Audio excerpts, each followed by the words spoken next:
Have you ever wondered if the way you've been touching yourself might actually be working against your health now that you're over 60? I know that sounds shocking, but as a urologist who has spent over 30 years caring for men's health, I need to tell you something most doctors never will, especially not in plain language. The way you masturbate after 60 could be damaging your nerves, reducing your sensitivity, harming your circulation, and even affecting your prostate without you realizing it. And the worst part? Almost no one talks about it. I'm Dr. Mohit Kara, a men's health specialist and professor of urology. I've helped thousands of men just like you, men who still want to feel alive in their bodies, who want to keep their dignity, their desire, and their sexual well-being intact as they age. What I've seen, over and over again, is that most older men are doing something wrong, not because they're broken or careless, but because no one ever told them what needs to change after 60. Here's the truth. Self-pleasure isn't just about feeling good anymore. It's about protecting your long-term health. And if you're doing it the wrong way, even with good intentions, you could be slowly training your body to shut down, not open up. But the good news is, this can be fixed. In this video, I'm going to show you exactly how. I'll walk you through the 3 most dangerous mistakes men over 60 make when it comes to masturbation, and how you can avoid them. And at the end, I'll give you a safe, doctor-approved method that could completely change how you experience pleasure, starting tonight. Before we dive in, if you haven't subscribed yet, I encourage you to hit that button and turn on the bell, so you won't miss any of the honest, age-specific health advice I create just for men like you. And if this message speaks to you, type 1 in the comments. If not, type 0. Your feedback helps me make these conversations even more helpful. Let's begin with the first and most common mistake I see in men over 60, one that quietly chips away at your sensitivity and satisfaction over time. It's something almost everyone does, yet no one realizes how harmful it can be: rushing. Mistake number 1, rushing the experience. One of the most common things I hear from my patients, especially men over 60, is, "Doc, I don't even enjoy it the way I used to. I just do it to get it over with." And every time I hear that, my heart sinks a little, because what they're really saying, whether they realize it or not, is that something deeply human has been reduced to a habit of stress and silence. You see, rushing is the first, and often the most damaging mistake I see men make when it comes to self-pleasure in later life. And I want to be very clear. I'm not talking about frequency. I'm not here to judge how often you touch yourself. I'm talking about the way you do it, the mindset, the energy, the emotional state you bring to the experience. Over the years, I've worked with hundreds of men who admit they do it the same way every time: quick, quiet, and usually in a hurry. Sometimes it's out of habit. Sometimes it's because they don't want to get caught. And other times, it's because they're trying to push through a fog of numbness just to feel a little something before bed. But what most of them don't realize is that this rushed mechanical approach actually trains your body and brain to associate touch with tension, not with calm or pleasure. When you rush through masturbation, your nervous system doesn't relax. Your blood vessels don't dilate the way they should. Your breathing becomes shallow. Your heart might be pounding, but not in the good way. It's the kind of tight, anxious heartbeat that comes from being on edge, not from being aroused in a safe, connected way. And here's what happens as a result. Your body starts to become less responsive. The nerves don't light up the way they used to. You may even start to feel a little sore afterward. Maybe you brush it off at first, just a little irritation, right? But over time, that tension builds up. That disconnection becomes normal. You find yourself needing more stimulation, but getting less satisfaction. I remember a gentleman in his late 60s who came to me not long ago. He was a proud man, retired military, sharp dresser, very private. He sat in my office and told me he hadn't felt real pleasure in years. He said he still had the urge, but the feeling was gone. He felt like he was just going through the motions. And after a long conversation, it became clear he was rushing. Every time. No relaxation, no intention, no presence, just habit. And it was wearing him down more than he realized. What I told him is the same thing I want to tell you now. Your body is asking for something different. After 60, your nervous system needs more time to warm up. Your blood flow needs space to move, and your heart, emotionally and physically, needs to know it's safe. So slow down, not because you're weak, but because you're wise enough to know what you need has changed. Try giving yourself more than just 5 minutes in the dark. Create a small pocket of time where you're not waiting to be interrupted, where you're not fighting off stress or guilt or that feeling of, I shouldn't be doing this. Take a few deep breaths. Let your shoulders drop. And instead of treating your body like a machine you have to fix, treat it like an old friend who deserves your full attention. And no, you don't need candles or music or some elaborate routine. This isn't about making it fancy. It's about making it real. It's about choosing to be present with your body just as it is today, slower, softer. Maybe more hesitant, but still very much alive, and that's the version of you that needs honoring now. When you give yourself the permission to slow down, something remarkable happens. The nerves begin to wake up again. The blood vessels open. You start to feel more, not less. And what once felt like a chore starts to feel like something nourishing again. A moment of calm. A moment of connection. A moment that reminds you, you're still here. You still matter. But if rushing is the first way older men unknowingly sabotage their pleasure, the second mistake is something even more damaging to the body. And it often shows up silently, without pain or warning, until it's already taken its toll. Let's talk about that next. Mistake number 2, using too much pressure. If there's one thing I wish more men in their 60s and 70s understood, it's this. Your body is not less. It's simply different. And the way it responds to touch today is not a failure. It's biology evolving. But unfortunately, most men haven't been told what to do with that change, so they compensate. They tighten their grip. They move faster, harder, with more force, hoping that the intensity will make up for the lack of feeling. And in doing so, they fall into one of the most damaging habits I see, using too much pressure during self-stimulation. This might seem harmless at first. You tell yourself, I'm just trying to feel something. And maybe that worked for a while, but here's what's happening under the surface. Something most men never suspect. The penis is made of incredibly delicate tissues. It's not just skin, it's filled with tiny blood vessels, soft muscle fibers, and an intricate network of sensitive nerve endings that are designed to respond to gentle stimulation.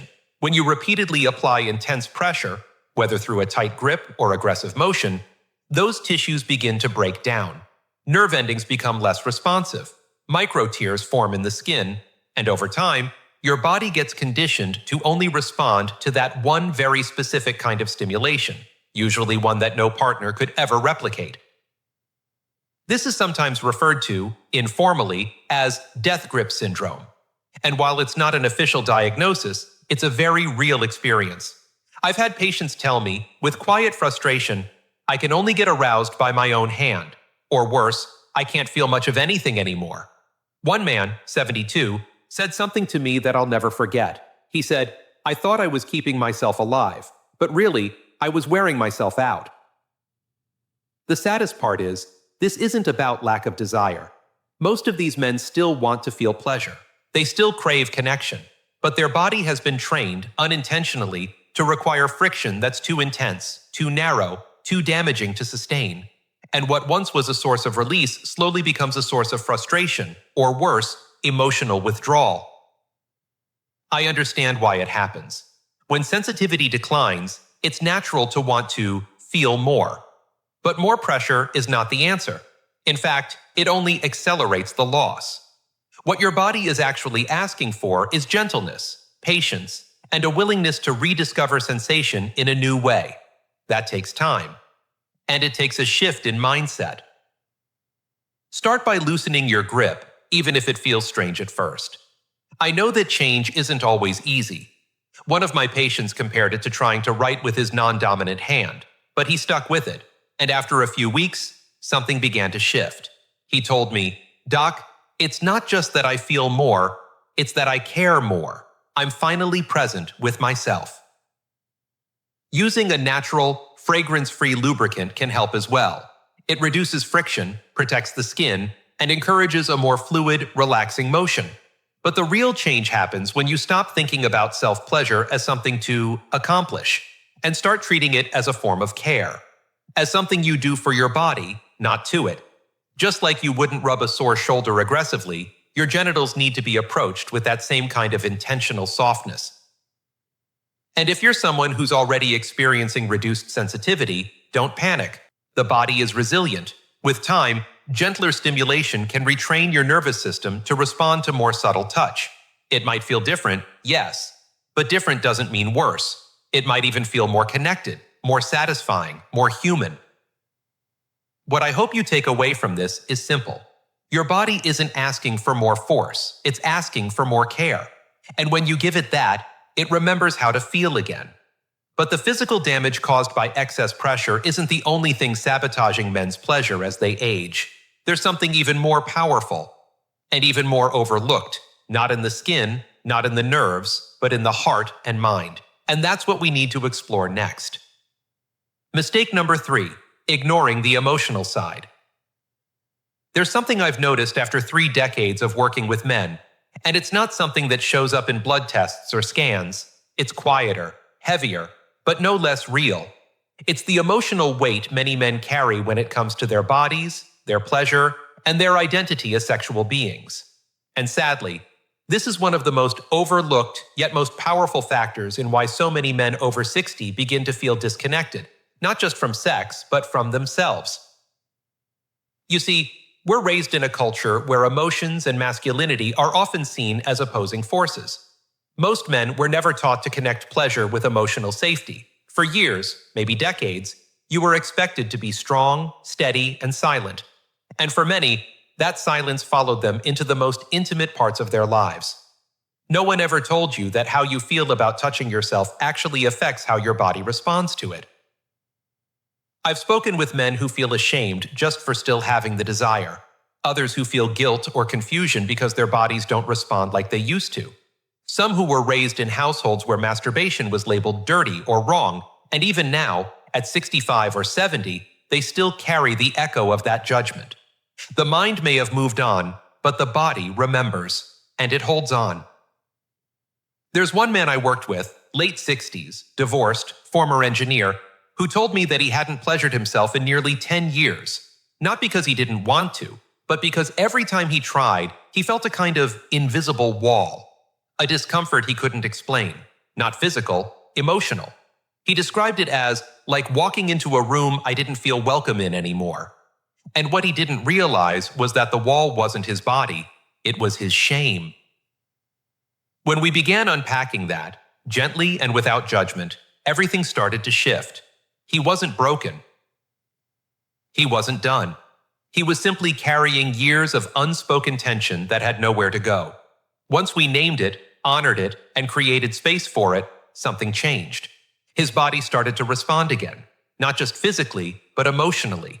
He began to enjoy himself, not as a task, but as a form of kindness. That's what I want you to hear right now, because the truth is, emotions don't disappear just because we ignore them. They live in our breath, in our posture, in the way our blood flows. They show up in arousal, in sensitivity, in the ability to feel safe in your own skin. And when we bury them, when we push them down year after year, they become part of the very tension that blocks us from pleasure. So what can you do? You start with compassion, with telling yourself, I don't have to earn this moment. I don't have to be perfect. I just have to be honest. You remind yourself that pleasure is not something you outgrow. It's something you evolve with. And if there's fear, grief, or confusion along the way, that's okay. That doesn't mean you failed. It means you're human. And if the weight feels too heavy to carry alone, please talk to someone. Whether it's a doctor, a therapist, or even a trusted friend, speaking out loud is not a weakness, it's a strength.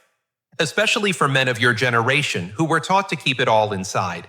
You deserve to be seen, you deserve to be heard, and you deserve to feel pleasure, not just in your body, but in your heart. You may be surprised by what happens when you give yourself permission to let go of shame and make room for curiosity. When you stop performing and start listening. Because the truth is, Sometimes what your body is waiting for isn't a new technique, it's a new level of honesty, one that starts from the inside. Now, once you've stopped rushing, released the pressure, and begun to reconnect emotionally, the next step is learning how to build a safe and satisfying routine.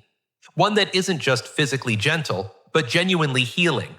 One that respects where you are in life and helps you feel more alive, not less. Let's talk about exactly how to do that next.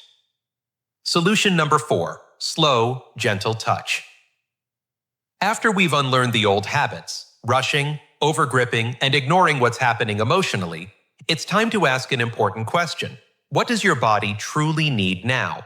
Not what it used to want in your 20s, not what you wish it still responded to, but what it honestly craves today. And for most men over 60, the answer is simple and surprising. Slowness, softness, and presence. That's not always easy to accept. Many of us, especially men raised in an era where masculinity was tied to intensity and control, have a hard time embracing gentleness. We think being slow means we're weak, that needing tenderness makes us somehow less of a man. But I can tell you with certainty, it's the exact opposite. Gentle touch at this stage of life isn't a compromise. It's a return to wisdom. It's choosing to care for your body with the respect it's earned after carrying you through decades of living. One of my patients, a retired firefighter in his 70s, came to me with complaints of numbness and frustration. He was used to being in command of everything in his life, his schedule, his health, his body. But he admitted that his old way of pleasuring himself just didn't work anymore. It's like the engine's running, he said, but the gears won't shift. He was trying harder, pushing more, and getting less. So I asked him to do something radical. Slow down, loosen his grip, stop aiming for a finish line. Just be with his body as it was, not how he remembered it. At first, he said it felt awkward, like he was learning himself all over again. But slowly, things began to shift. Sensations came back. Emotions rose to the surface, some joy, some grief, and eventually, pleasure followed. Not the explosive kind he'd been chasing, but something steadier, deeper. It felt like I was finally in the same room with myself, he told me. Not just doing something to my body, but with it. That's the heart of slow, gentle touch. It's not about giving up pleasure. It's about accessing it through a different doorway. One that takes you through patience, not pressure. Practically, this means using your hands more softly, varying the pace, exploring different parts of your body, not just the obvious ones, the inner thighs, the base of the shaft, the perineum. Areas that may have gone unnoticed for decades. They're still alive, still responsive, but they need to be invited in, not forced. Breathing matters here too. When you breathe deeply, slowly, from the belly, your body gets the message, it's safe now, you're not in a rush, you're not in danger, you're here, in this moment. That shifts your entire nervous system from fight or flight to rest and receive.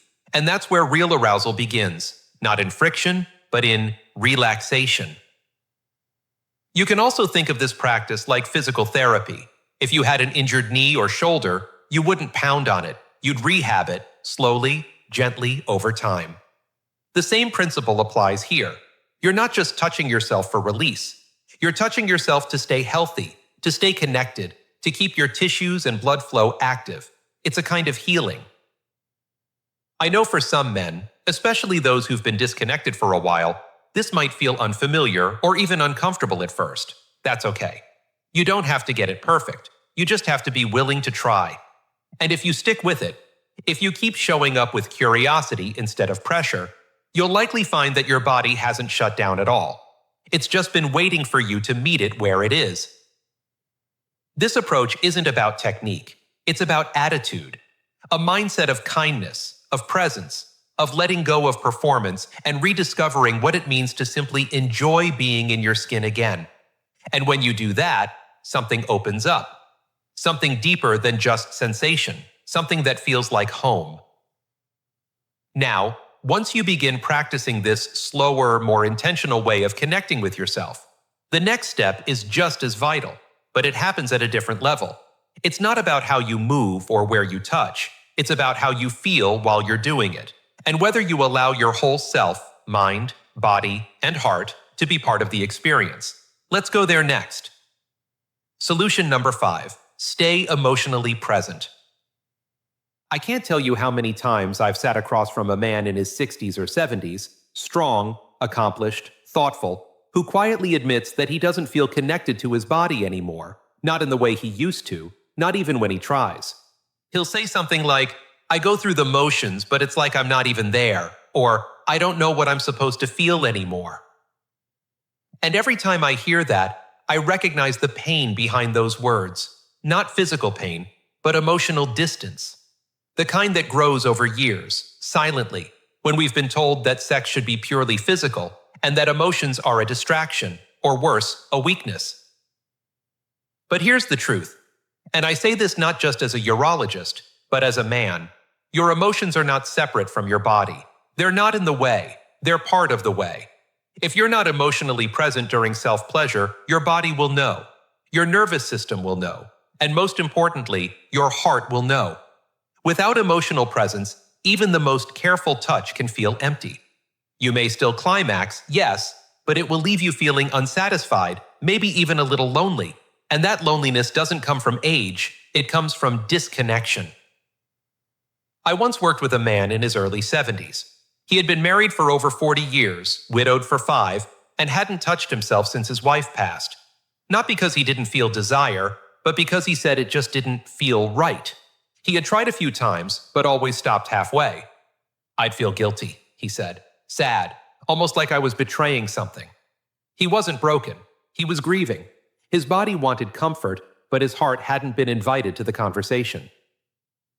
That's what I mean when I say, stay emotionally present. This is not about turning every moment of pleasure into therapy. It's about creating space for honesty, for gentleness, for the parts of you that maybe haven't had a voice in years. And that starts with permission, giving yourself the freedom to feel whatever comes up without judgment. You might feel awkward. You might feel longing. You might even feel grief for the man you once were or the intimacy you've lost. Let all of that be welcome. Don't push it away. Don't try to numb it with speed or force. Just breathe with it. Be with it. Because inside those feelings is something very real. Your aliveness, your capacity to connect, your ability to feel deeply, even now. So how do you do that? You start by slowing down, not just physically, but mentally. You give yourself permission to be there fully without distractions. That means no television on in the background, no checking your phone, no racing to finish. You're not multitasking, you're connecting. Bring your awareness to your breath. Notice the sensations in your body, but also what emotions rise as you touch yourself. And instead of shutting those feelings down, try softening into them. Ask yourself, not, "How do I finish?" but, "How do I feel?" Some men find it helpful to speak kindly to themselves during the experience. Others listen to calming music, or simply sit in stillness for a few moments before beginning. There's no right or wrong way to feel emotionally present. The key is to treat your body like a whole person, not just a set of parts. Because the truth is, the heart and the body are always in conversation. The more we include both, the more meaningful the experience becomes. And if you're someone who has trouble feeling anything at all right now, emotionally or physically, please don't lose hope. That numbness is often a sign that something inside is waiting to be reawakened. Not that it's gone for good. You haven't missed your chance. You haven't run out of time. You just need to reconnect, step by step, without shame. As you begin to integrate this emotional presence into your practice, you may start to notice something profound. The experience becomes less about release and more about relationship. With yourself, with your past, with your evolving identity. And when that happens, even the simplest touch can feel like coming home. Now, once this emotional foundation is in place, the final piece is learning how to recognize and respond to your body's signals. The subtle cues that something may be off, or that you need to adjust your approach for your health and safety. And that's exactly where we're headed next. Solution number 6. Watch for warning signs. There's a moment I often think about from one of my earlier years in practice. I was speaking with a man in his mid-60s who had come in for a routine checkup. As we talked, he hesitated for a moment, then quietly said, "Doc, I've noticed a bit of soreness down there after I. He didn't finish the sentence. He didn't have to. I knew exactly what he meant, and more importantly, I knew how much courage it took for him to bring it up. That conversation stuck with me because it reminded me how easy it is for men, especially older men, to ignore subtle signals from their bodies. We're taught to push through pain, to shrug off discomfort, to keep going no matter what. But when it comes to something as intimate and sensitive as your sexual health, silence can come at a cost. Your body is always trying to communicate with you. The question is, are you listening? As we age, the tissues in and around the penis become more delicate. Circulation may slow, nerve sensitivity can change, skin becomes thinner, and even minor irritation, if left unnoticed, can turn into chronic discomfort or bigger health issues. But so many men assume that unless something's bleeding or broken, it's not serious. That's simply not true. I want to say this clearly. Pain, soreness, numbness, swelling, irritation, or even subtle changes in how your body responds. These are all signs that deserve attention. They're not signs of weakness. They're signs of awareness. They are your body's way of saying, please take care of me differently. I once treated a man who had been using the same self-pleasure routine for decades. He thought he was just getting older and that the growing discomfort was inevitable. But when we examined him, we found minor inflammation and skin irritation that had gone unchecked for months. Thankfully, we caught it early. With a few adjustments, switching to a gentle lubricant, changing his technique, taking breaks, and giving the tissue time to rest, he made a full recovery. But it could have easily gone the other way if he'd waited. So how can you stay ahead of these kinds of issues? Start by simply checking in with your body after every session. How do you feel? Not just mentally, but physically.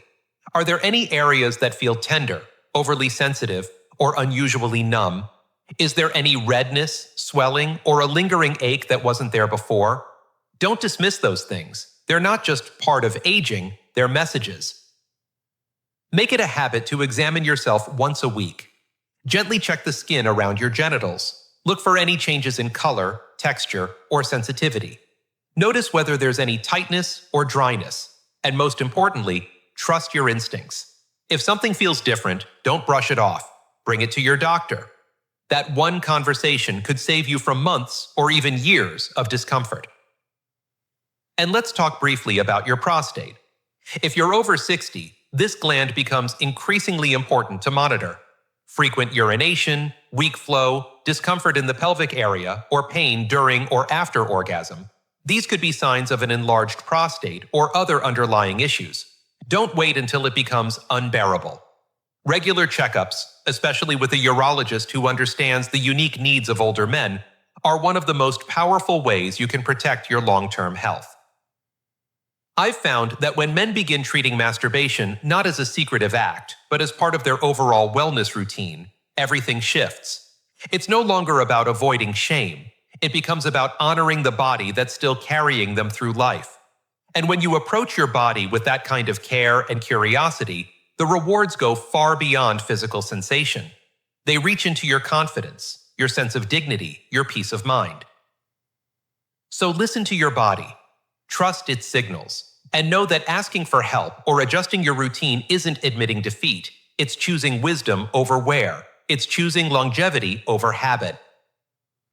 Now that we've explored the mistakes to avoid and the solutions that can transform how you relate to your body, there's just one thing left to say. Something I tell every man who walks into my office, especially the ones who've begun to doubt themselves. And it might be the most important truth of all. Let's talk about that in the closing. Conclusion. You're not broken. You're evolving. If there's one message I hope stays with you, it's this. Your body is not failing you. It's simply asking for something different. The old ways may no longer serve you, not because you're broken or past your prime, but because you've entered a new season of life. And that season deserves just as much care, intention, and dignity as any other. We've talked about the importance of slowing down, of softening your approach, of releasing the pressure, both physical and emotional. We've explored how critical it is to stay connected, not just to your body, but to your heart. And we've seen how vital it is to listen, to really listen, to the subtle signals your body gives you before discomfort turns into disconnection. I've worked with thousands of men over the years, and what I can tell you with absolute certainty is that it's never too late to reconnect, to feel again, to enjoy again, to honor this chapter of your life, not as a decline, but as an evolution, one that calls for gentler hands, a more open heart, and a deeper kind of strength, the strength to stay present, curious, and kind to yourself. So the next time you reach for yourself, don't do it out of habit. Do it out of respect, because you're still here, you still matter, and you still deserve to feel good in your own skin.